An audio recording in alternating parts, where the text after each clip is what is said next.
Enjoy this Wild Soul Gathering production. I'm Dr. Sandra Marie. Pour yourself a really tall glass of spiritual curiosity and join me for the Happy Hour for the Spiritually Curious podcast. In the spirit of happy hour, cheers to some new insights, peace, revitalization, and perhaps an aha moment that may change your life. Hi, Dr. Sandra Marie here. I would like to welcome all our listeners tuning in. We're happy to have you here with us today. Our guest is Dr. Christine Hall, an integrative mental health expert, author, and educator whose journey has taken her from trauma, addiction, and chronic depression to a life devoted to helping others heal through integration of psychology, spirituality, mindfulness, and conscious-based practices. The question we're going to explore today is, how does someone move from surviving to living with peace, purpose, and wholeness? Christine, welcome to Happy Hour. I'm so glad to have you here with us today. I love it. I love that you address the spiritually curious, right? And that's such an alignment for me. So I'm excited to be here. Perfect. And I do think that there are more and more people who are becoming spiritually curious. So these conversations are getting more and more exciting. So for you, your story begins in a place many people quietly recognize, living with shame, fear, and depression long before they ever had words for it. Talk a little bit about those early experiences, and looking back today, what helps you realize those experiences didn't have to define the rest of your life? I was curious growing up, not spiritually curious maybe, but I was curious about why the rules were the rules. I can relate to that. Can you relate to that? Yeah. Sure can. Yes. I love Dr. Gretchen Rubin's work on the tendencies, the 4 tendencies. I don't know if you've heard of that. I have not. But this is a perfect, I think for your listeners who relate to being curious, the tendencies have to do with how you respond to expectations. And so I grew up oldest child and chronic anxiety. And so one of the things I did to manage the anxiety is to be good, right? And so one of the tendencies is the upholder. And typically an upholder will follow the rules, not because they get them, but because they want that social, affirmation and security. And so that's the upholder, is they do well in police related work or, jobs in arenas where the rules are the job. That makes sense. So for you, there seems to be an important distinction between the emotional pain created by life experiences that you went through and a depression that feels biological or more endogenous to me. Yes. How did living with both influence your understanding of healing? Well, yeah, and to keep going with this, the tendencies, after I had done all the right things for maybe the wrong reasons, I finally gave up. And I use the analogy of being on a raft on a stream where I was rowing, but I was rowing with one oar, the works oar. The other oar of faith I did not have. And so I was going in circles, and I could see the progress and what looked like happiness as well of the others who were doing what looked like the same things, but they were getting the rewards and I was not. And so I finally, as a teenager, threw out the other oar. And that's when I went to rebel tendency. So the opposite of the upholder is the rebel who says, just because you tell me to do it, that's, that gives them a reason not to. Right. I actually can relate to that also. They push against the system. And so the rebel for me was more empowering. It was like I had less anxiety. And I went kind of to anger. And I talk about that in 10 Ways to Balance Your Brain Chemistry. I've learned about, the brain chemistry of some of this too in, depression, anxiety type stuff. But, you've got the adrenaline twins, with one twin being fear. And I found the other is anger. They both are part of the fight flight system. So I operated out of fear for, 14 years or so. And then I switched to fight. It's more empowering. And if you look at the frequency model, Dr. Hawkins' frequency model, fear is actually a lower frequency than anger. So anger is actually a catalyst out of a hole. if you want to call it that, of low frequency life. So that's something for the curious to look at.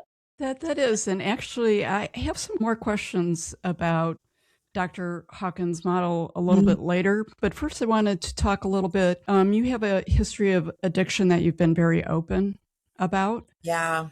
Recovery usually focuses on stopping the destructive behaviors, but healing actually asks a whole different question. At what Mhm. point did you realize sobriety alone was not the destination? Well, I didn't try to do sobriety too much. It was like a Okay. decision. So the questioner is another tendency. It's kind of fun. So the questioner is really kind of my core nature. And so I wouldn't say that I went into drugs just because I wanted to rebel. I was curious. It was like I wanted to know, like, they keep saying, don't do this, but I see people getting some results that, at least appear, social or, you know, some sort Yes, of expression of self. serve a big purpose, especially for people in pain. We Yeah, dismiss that a lot of time, but that's why it's called self-medicating. exactly. And so I went into substances, I would say, because I was questioning, how do I feel better, and not finding answers in the traditional approach to doing life. And so what was interesting is that it changed my brain chemistry. And, I could definitely say that I had a chemical imbalance before I ever found substances, which explains chronic depression, the, kind of pervasive anxiety I dealt with. And the drug of choice I picked is interesting because now that I understand brain chemistry better, I can see that a lot of things didn't work for me, so I kind of just kept dabbling until the thing that really hit for me was cocaine. And it was like it was lifting depression in a way that antidepressants don't even do. And I'd already tried that route, but it also woke something up kind of in me. And a funny little story with this is that when I was younger, a guy came to speak to our class. And this was in the days in the 80s or even 70s when they allowed that for a minute, the recovering addict. So Right. I was curious about recovery, not knowing that that's what that was that he represented. So he stood in front of the classroom and he had something that I had not seen before. And so growing up in a culture, if you want to call it, of obligers, so there's the fourth tendency. So now we've just fit in the fourth tendency of Gretchen Rubin. So a bunch of obligers in a culture that we're going to do this because it's expected of us and because we want to please people or because we don't like conflict. That was a major theme in my family. No conflict. And I became the first to have conflict with the no conflict zone. And so, Beautifully said. yeah. And so I began to just act out in a way that it was bold, but it was also coming from desperation, honestly. And I don't even think it was just my own. I think I was stepping out in a way that represented cultural desperation, that represented my whole family line of desperation, and that's a lot of times why someone picks something addictive, because it numbs them out or it Right. covers this or it appeases some relief for a minute in a chronic situation that we're still figuring out how to resolve in a really good way. So let's go back to Dr. David Hawkins' map of consciousness. This really seems to have played a huge role in your life, and it feels like it's part of your framework. How did you come about that, and how does it influence the way you understand personal transformation now? So I was actually years into my recovery when I started teaching in a prison jail. It was a jail that housed prisoners. So they were there long enough that I would get to know them and get to know their stories. And they were telling me that some of them had done recovery even for over a decade and had still relapsed and ended up back in the pile. I didn't represent it as a frequency map at the time. But what they're basically telling me is that the level that they're given through therapy, rehabs, the system to achieve to wasn't holding them in a new lifestyle. Okay. So if you look at the frequency map, basically they were saying, now that I have the numbers to go with it, that they were at a 100 frequency, which is Actually, I think 50 is the average frequency of a prison. 200 is where people Wow. are just kind of keeping their head above water. And you have people that are chronically dependent on things like disability payments or medications. I had some clients that had been in therapy for years, and were just in survival mode. You asked about survival mode. That's the 200 frequency. And they were just basically people at a 300 frequency are the ones who are holding society together. They're the social obedience is kind of the term I ended up with for that level. They're the glue that kind of make sure we have the infrastructure, the school system, the military, and the judicial and legal system is kind of all held together by that. So a 300 frequency is not exactly inspiring. It's functional. But it's also filled with judgment, right? Because you've got to be at a 300, you're there because there's a problem. So your entire existence depends on a 100 frequency being, or a system of potential disaster that you're holding up, in a socially acceptable way. So it didn't shift the 100. The 100 and 300 are part of the same system. And so the only real way out of that is to go to the 400. Okay. So the 400 is the change of heart, is what I would call it. Always going back to the heart. Yes. It's when you start to really, the first awakening is the other term I've used for that. And so that's what I saw in the guy that came to the front of the class, is I had been exposed to 300 frequency my whole life. I knew what that looked like in the form of teachers and principals and clergy and parents and, all these socially put together things. But I hadn't seen anybody at a 400 frequency really before that. And when he spoke from that level, he had a light or a something in him that I kind of subconsciously aspired to, I guess you'd have to say. And so in my curiosity, the way to get there for me and for a lot of others is to hit a bottom and a total surrender. So back to my oar reference, I had thrown out my oars. I was at the bottom I actually went off a waterfall, and there's really no way back up a waterfall. So you have to pretty much fully surrender. And I started in this prison jail sitting. I started using this analogy and drawing it on the whiteboard. You can imagine, I would draw the river at a slant, and I'd ask them, which way is recovery? And they always knew it was uphill. And isn't that interesting that recovery is uphill? We just know that. And relapse is downhill. Right. And so I would draw my waterfall, and then I would draw this, impossible situation of like, how do I get up now? How do I get ahead now? And then I would draw a helicopter, and I would put the letters HP on it. And I'd say, what does HP stand for? And someone would say, Highway Patrol. And I would always laugh because sometimes that is the intervention that is required, but it stood for higher power.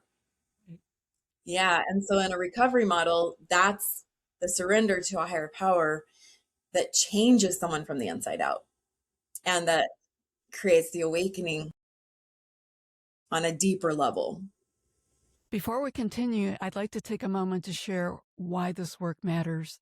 The world doesn't need more noise these days. It needs more thoughtful conversations. That's why I created Wild Souls Gathering in this podcast, spaces where curiosity is welcome, questions are honored, and exploration matters. Each week, I have the privilege of introducing you to inspiring guests and lesser-known voices doing meaningful work in the world. Together, we're exploring what it means to live a more aware and authentic life. If these conversations bring value to you, please subscribe, share the show, and consider supporting Wild Souls Gathering. Your support helps keep this work independent, ad-free, and accessible. Thank you for being here, and now let's get back to the conversation. You really did an amazing job of explaining that, and I'm just going to squirrel a little bit here because it's not exactly what we're talking about, but definitely it fits the audience. Mm-hmm. So, there's a lot of talk of going from the third dimension, fourth dimension, the new world into the fifth dimension, and people have a hard time like wrapping their head around what is that actually. And Mm. it's exactly what you just explained in a way I think that is more tangible to the general population. Is it's really the frequency. We're moving, the third dimension is a frequency, and we're just right now shifting into a higher frequency, which would be the fifth dimension. And a lot of times you'll hear conversations about right now we're amidst a huge frequency war. And people will say, yeah, we are in a frequency war. That makes sense to me. But if you ask them to explain it, I think that they would have a hard time explaining it. And as I was listening to you talk, I thought you literally just embodied that language into like everyday life Frequency right shift. now. Yeah. Just that dimensional shift. See, I was always intrigued by dimensions. I think I didn't know that's what they were. But my father and I watched Cosmos together. So Carl Sagan's Cosmos back in the Okay. 80s. So And you there were was a introduced to this early. yes, I really was to quantum Okay. stuff, and I had no idea I was going to become, a student of quantum studies later, but can I share the dimensional Oh, shift please. Yeah, no, also? I'm Okay, I super love it. excited. Yeah. So he talks in one of his episodes about the flatlanders. So the flatlanders are two-dimensional. Okay. And so you have this two-dimensional world. Okay. Which really, if you look at a sheet of paper, okay, so they can go forward and backward, side to side, but they can't go up or down, right? So they can go this way and this way, but they have to stay within this plane, this Right. two-dimensional plane. So what happens is in understanding dimensional shifts, we get this because we are 3D. Okay. So we get a three-dimensional. Now, Carl Sagan uses an apple and a stamp kind of. So I'm like, let's use the pencil, right? Pencil is 3D. Okay. Pencil comes and interacts with this world to create something new that hasn't been seen before. Like, oh my gosh, we now have a triangle. Where did that come from? The triangle just appeared out of nowhere because in a two-dimensional world, they can't see the interaction of the 3D. Right. And this is the same concept, the same paradigm that's going on with us in the 4D. Something shifts, we can't see it from this dimension. And so we don't know how to process it. Yep. We don't know how to Absolutely. incorporate it. Yeah. And so the heart becomes the tool, really, I think, in the 4D shift. That's what's got to wake up in order to accept this shift, this change in consciousness, if you want to call it that, or the other, what we aren't seeing in the, in the 3D realm, we can feel in the 4D, I guess. Yeah. So let's shift a little bit. Course in Miracles. Oh, of That course. feels like it played a major role as a turning point in your life, actually more than once. It What did. did it reveal for you that years of psychology, clinical practice hadn't been able to answer? Oh my gosh, all about the ego. And so, funny thing, so I go into my master's degree after I'd been a substance abuse counselor for a decade or so. And because I knew that I wanted to I wanted to advance and to go to whatever was next for me. So a master's was part of that. So in the psychology department where I was at, I attempted to incorporate emotional intelligence and learned very quickly not to even bring it up again. So it's not measurable. We don't talk about emotions. We can't analyze them. And so they didn't want to hear about it. And at the same time, I was going through a divorce and I was having major mental health like kind of episodes. I did end up hospitalized during my master's program. And so I had to find whatever was next. What was happening is my third eye was opening. Okay. Mm-hmm. And it was opening in a big way. That's about the second awakening. That's about really like going to that That's 5D, big. whatever. Yeah. And so I had to find a way through that was not being provided in my training. And through that process, also, I got firsthand knowledge of how my ego would attempt to sabotage me and had been probably my whole life. But I started to see it and recognize whatever it was that I was learning or I was moving into was a miraculous realm. And the ego did not like it and would resist and fight back. And it became, for me, a mental illness. But as I moved through that, so I got through my divorce, I got my master's degree, and then I started going to Hay House for my real training. So I went to Hay House conventions and, got to hang out with incredible teachers, in person, seeing Louise Hay before she passed. That was amazing. And Wayne Dyer and Marianne Williamson, or, oh my goodness, Carolyn Mace. And All the big players. yes, Jerry and Esther Hicks were just coming into the space when I was finding all this.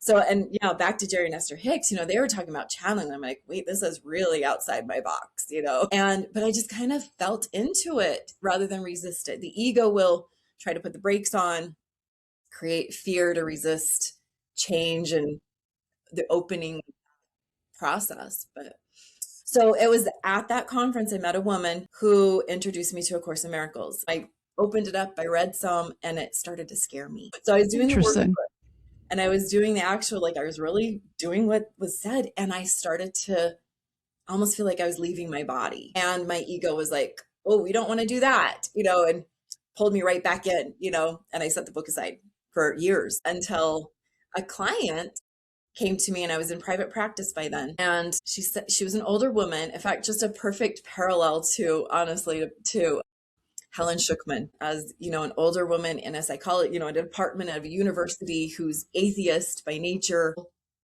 choosing to evolve to the best of their ability with all that intellect as a barricade, And so she told me, she says, I would like to work with you, but what I'm requesting is a therapist who will support me through A Course in Miracles, because I'm a student of A Course in Miracles. And I'm like, oh, I've studied that book. I guess I could pull it back out.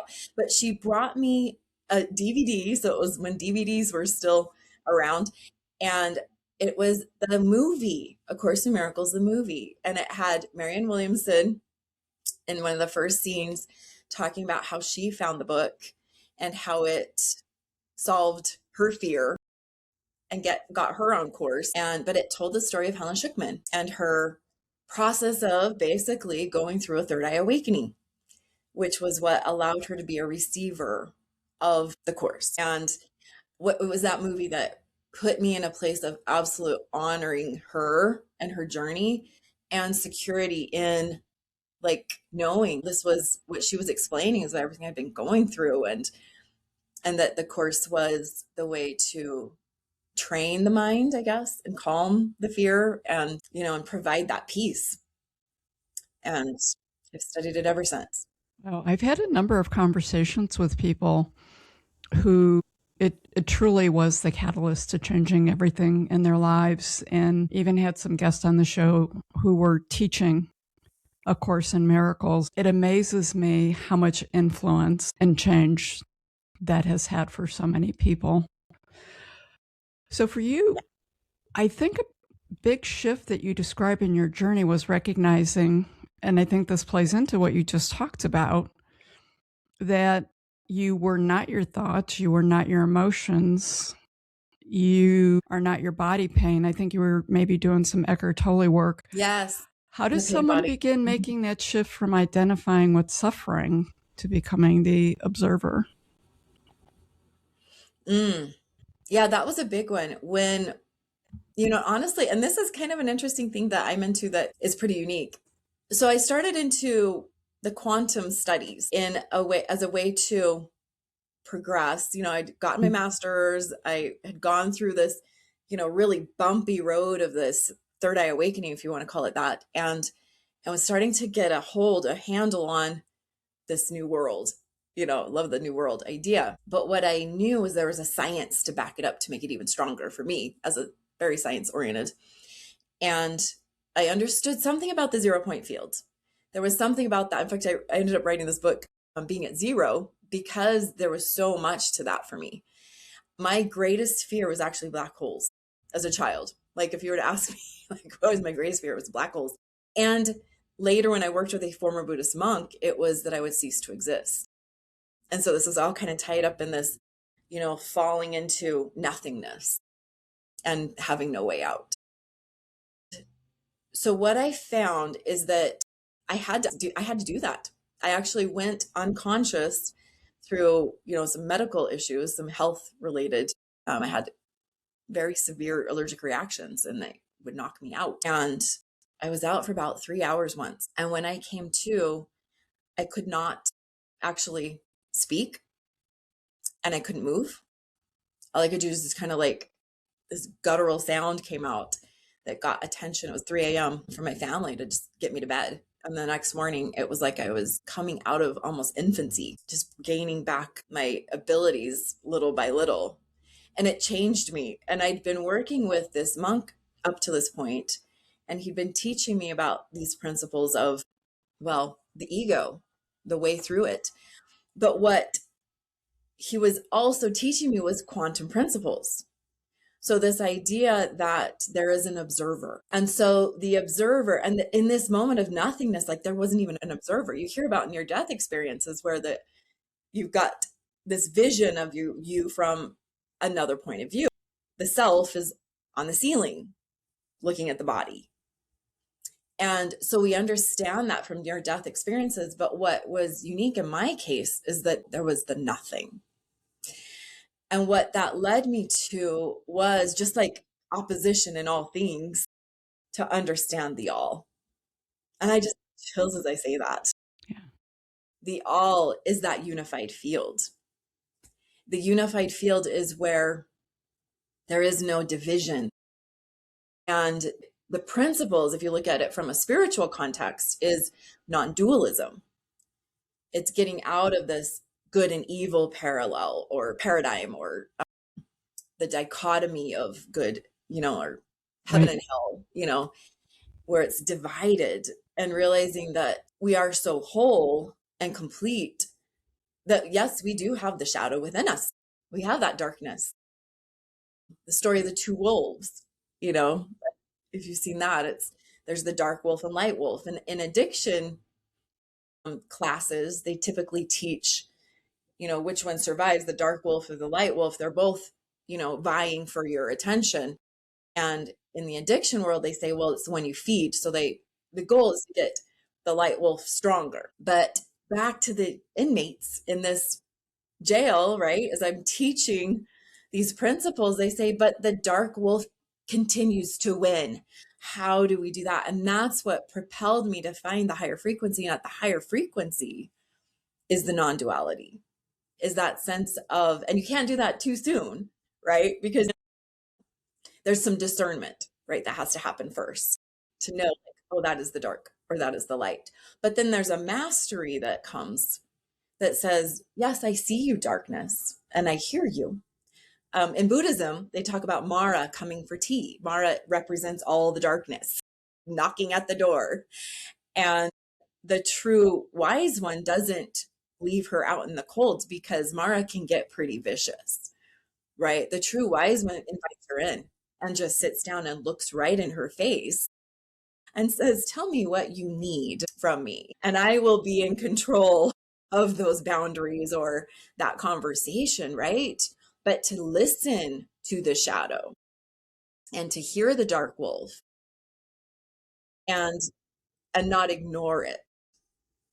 Well, this is really important conversation because there are, a lot of people talking about their dark night of the soul experiences, and that's usually not how they engage with them. In fact, it's just the opposite. Mm-hmm. So this is really helpful. Let's go back a little bit. You brought up your 0 point. You do a 0 point meridian technique that you developed. And I know you're a science person, so I'll ask you this in a science way. What questions were you trying to answer that existing therapeutic approaches weren't addressing? Mm. So emotions is a big one. So I'll tell you where this kind of started. So my first career was actually in school psychology. So that's where I got my master's. I was in the school system to support children, especially with emotional behavioral disorders. So that was my thesis. As I was trying to understand, they wouldn't let me talk about positive psychology as much as I'd wished, but they were willing to let me do a thesis on the pathology of emotions, right? So So that became my specialty. And so I, was kind of chosen for some of these tougher schools and cases. And so one of the students I worked with my first year was a sixth grade girl who was her IEP specified that the school psychologist and team needed to help keep her in school when she was having emotional dysregulation. They didn't call it that then. It was back in the like 2003. And she'd go limbic and it just like had this meltdown, and they typically couldn't get her back to class, and she'd have to go home. She'd miss hours of school a week. And so when I came in and I had, this assignment, she went into one of these outbursts, and I'd been studying EFT, emotional freedom technique. Isn't that interesting? So I have her sit down with me and I'm like, let's just try this. So she's like literally like tears down her face. She's just completely like head to toe. She's just like, her nervous system is completely out of whack, right? And I started just tapping with her. And literally in 15 minutes, her whole nature changed. Her body was in a different place. Her mind was in a different place. She could go back to class, and she did. And it was a record-breaking moment because it had never happened before. So the problem with that is that I couldn't officially make that. I mean, it wasn't like a training I could offer the team. It wasn't something that I could put on the IEP as an intervention because that wasn't evidence-based. Yeah. So, but I continued to use it with as long as I could. And then I realized I needed to just go into private practice and created a whole integrative mental health practice around that and other things. So what I ended up doing is over the next 10 years, I refined it and I developed it. And then I added some quantum things to it even that address that 0 point field to get to the very bottom of the fear. It probably will look like a nothing. It's like, in 0 point field theory, it's everything's been sucked out of this. It's just like a vacuum has come in and just everything's gone. And it really isn't that scary. I found it's just different, and the ego's gone too. And so the ego has to kind of just give up the ghost. Yes, the ego is definitely the villain in spirituality. It can be. So that was the biggest resistance to the nothing, not even telling it that's what we're doing. You're using your body and your vital body to release this. So it's the meridians, as part of the name, and then breathing technique and different things to clear all the energy. And what I found, so the science part of this is fun, is actually I had a independent therapist, seasoned therapist, who was doing EMDR and brain spotting, which is advanced EMDR. For those who are familiar, most people are familiar with EMDR now. It's eye movement desensitization reprocessing. So it's been very successful. Been very successful, yes. And it's a very specific, very protocol-driven technique. And so it's the technique is what drives the research, which helps a ton, because in therapy, we are all over the place. The metaphor I use is it's like when you get invited for a home cooked meal, you're going to have, it's an endless number of experiences with that. When you go to McDonald's, and McDonald's isn't high frequency, but imagine a high frequency version of McDonald's. You know what you're going to get, unless you're in India. Sorry, I have to clarify. I've been in McDonald's in India, not the same. There's no beef. But yeah, typically you're going to get the same thing. And so when you take therapy in that type of, model, you're going to get basically the same thing. Well, anyway, so I have this therapist calculate 80 sessions of pre and post client well-being. And she gets a good standard deviation of improvement from her therapy, which was good to know. Like, I wish we did more of just that and track before and after with clients in therapy. But then I took the same measurements and using 0 Point Meridian with, the numbers going up, and that more than 50, trained practitioners in 0 Point Meridian now, they were getting 2 standard deviations improvement. That's impressive. Well, and it's like, of course, because you're working with the entire, most of your energy body, in, tapping, you've got all these different meridians that are clearing. And so it's on top of shifting perspective and all the things that EMDR is basically doing. So right. Really statistically significant for sure. really is. Yes. So let's go to your quantum wholeness meditation that grew out of your doctoral work. Yes. What? So I was doing a lot of ZPM with clients. And then I also figured out that I needed to meditate more. So that's the thing that really gets you up to that 5D. What I've seen, people start channeling even after meditation to some extent, but you start to receive. So what I found is that the best way to do that is in silence, and so I wanted to clarify, because I look at that word meditation. So really there's not a clear definition, because there's a lot of guided imagery with that. Some of it's, at the end of, it's savasana at the end of yoga. It's done in a group, it's done individually, it's done, in certain positions for certain amounts of time. I mean, there's so many variables of meditation. But what I learned is that you can intensify or enhance the power of meditation in a group. So I found that from multiple different sources. Silence is a challenge for most people. But what's really cool is if you clear the emotional junk that's in your way, like if you go to zero in your emotional state, like if you clear all that out, it becomes 100 times easier to go into silence in your mind. Isn't that interesting? That's very interesting, because I think that it's like the number one block for people when they hear the word meditation or they want to start meditating. So the quantum side of this is being able to actually get to a zero mind. So I call it the meditation for the Eastern mind and the Christian heart. For me, my heart opening experience was Christ-centered. I think for other people, it might just be love-centered, capital L. But there's a passion and an expansion that we want to have in our heart. But the mind, it's really nice if we just shut it down. We don't really need it. We can be more heart-centered and driven instead of mentally, right, centered or driven. And so that's what quantum wholeness meditation kind of became, is the way to silence the mind. Stillness also, there's a posture to it. So it's kind of defined but it's short. It does coincide a little bit with Lynn McTaggart's research on the power of 8. And, she does kind of a heart-centered breathing exercise first, and then has groups of 8 that meditate with a single intention. And there is something about, I found a lot of people found that they could meditate for the first time, just even in a room with one other person, with myself, typically, to guide them to it. But just having a presence with you to elevate maybe your frequency, or, help define and coach.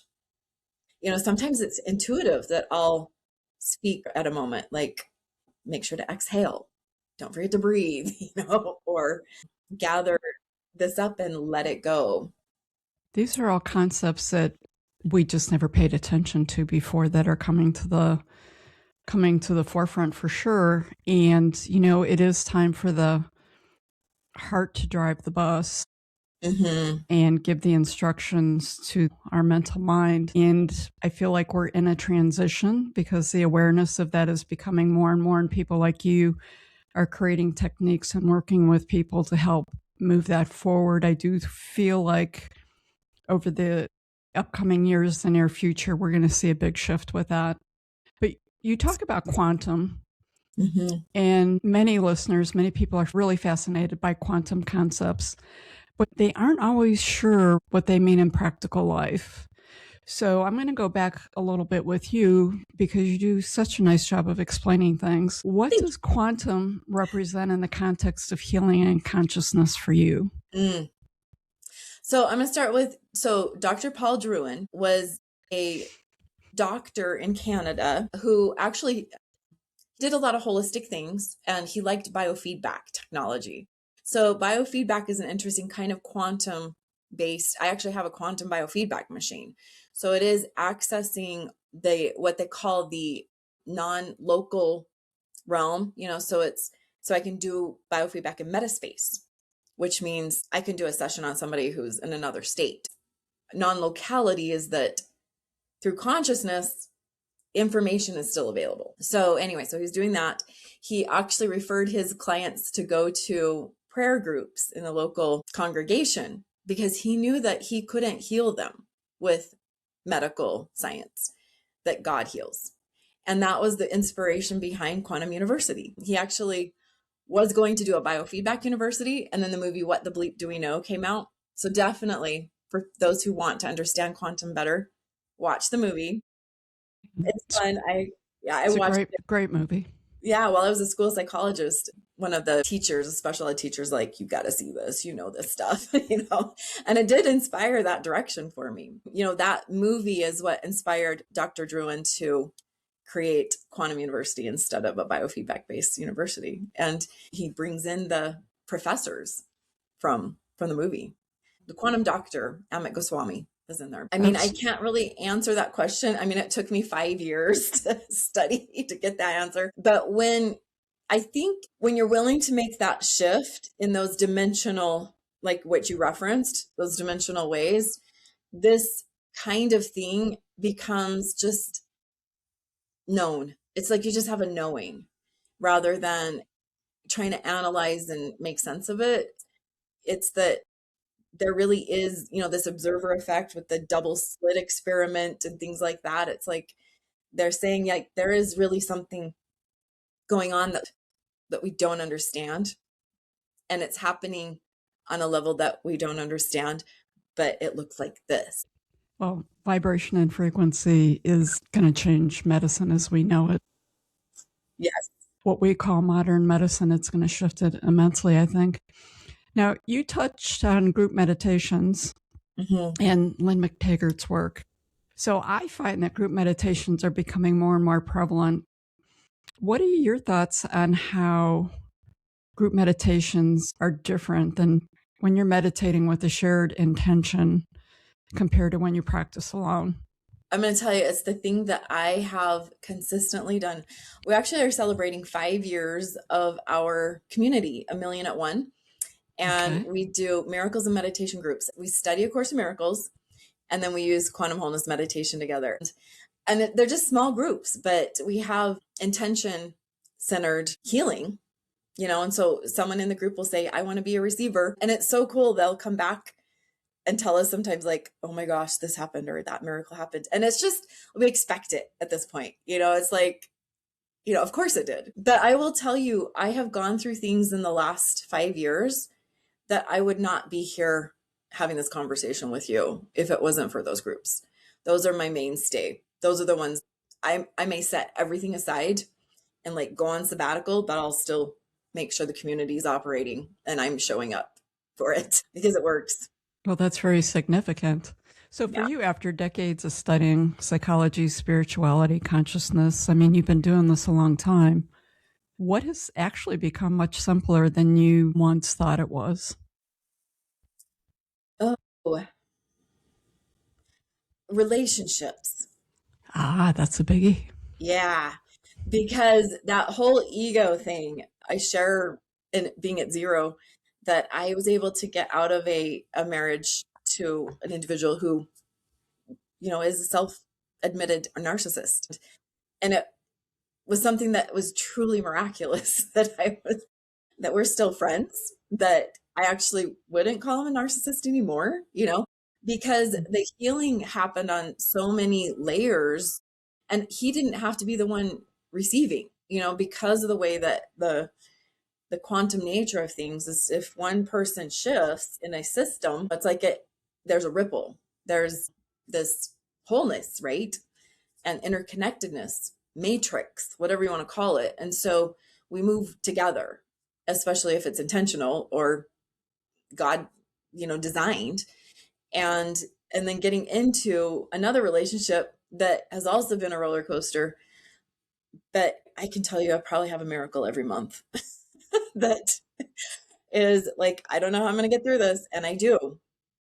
But relationships have been the toughest. And I talk about how there's one thing about being at a 500, 600 frequency, like a monk, and living on a mountain or being in silence and not having to engage with a family or go to a job. It's very difficult to do when you engage with a family and go to a job, and have the lifing that comes with that, rather than, a monastery or a setting that's designed around daily frequency support.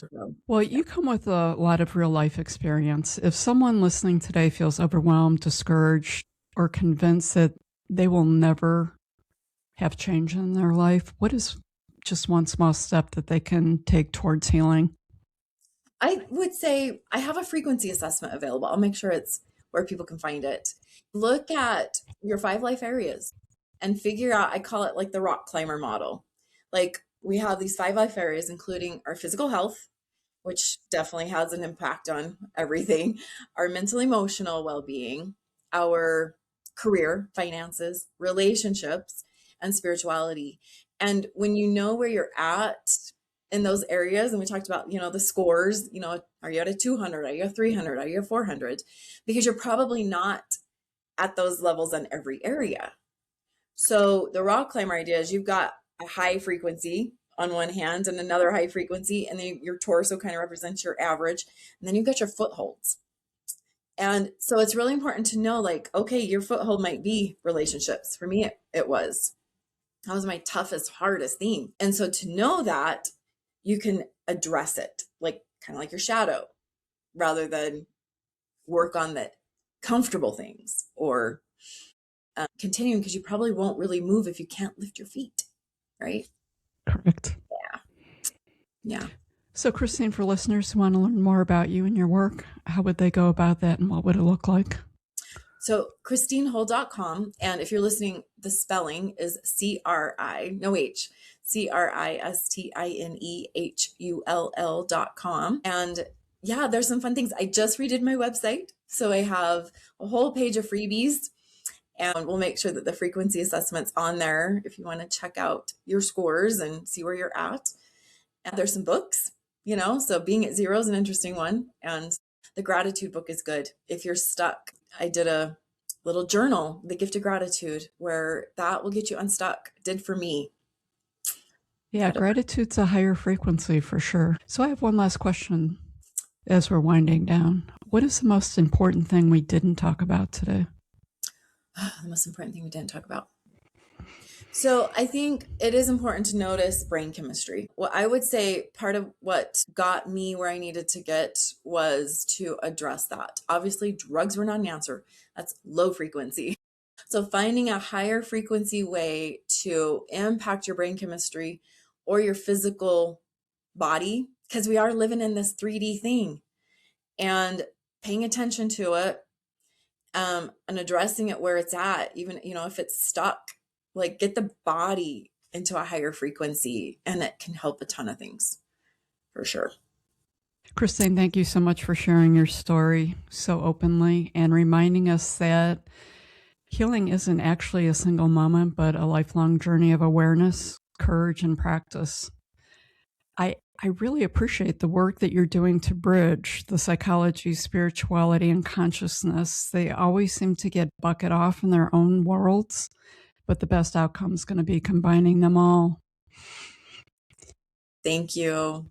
This was so good. I appreciate you addressing spiritual curiosity and making it more accessible, because it matters. Thank you. Thank you. And to everyone listening, thank you for joining us today. If this conversation resonated with you, please share it with someone who might need to hear it. And be sure to subscribe so you don't miss a future episode. Until next time, thanks again, Christine. Thank you. Thank you for joining me for this episode of Happy Hour for the Spiritually Curious podcast. If you enjoyed today's conversation, please subscribe to the podcast and follow us on YouTube. And if you'd like to explore these topics more deeply, visit wildsoulsgathering.com, where you'll find free resources and guided practices designed to support your own journey of curiosity, healing, and personal growth. This is Dr. Sandra Marie, sending each of you peace and love.